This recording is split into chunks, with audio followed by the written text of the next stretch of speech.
In this hadith, you mentioned that Ka'b ibn Malik in the Salah, he would look at the Prophet sallallahu alaihi wasallam to see if he was looking at him. Are you allowed to do that in Salah? Look around? Well, we said that if it is looking around is not allowed, but if there is something essential, Prophet ﷺ kana yalhal, used to be looking with his eyes, not with his head.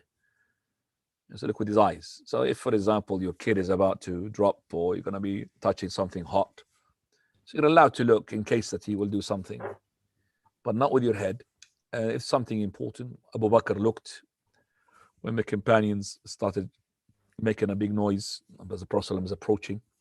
So he looked, kana yalhad. But at the same time, he was asked about this look. He said, a stealth from the shaitan. It's a stealth from the shaitan. So the person should not be actually looking, but if he wants to look in case, then with his eyes.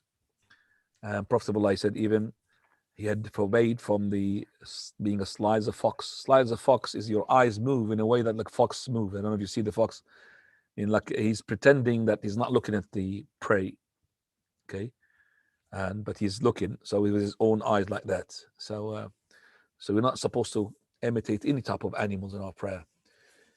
But if I need to, so something had happened, like something's going to take place, no problem. Prophet Allah had looked.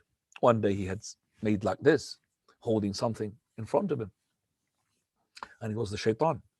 Now,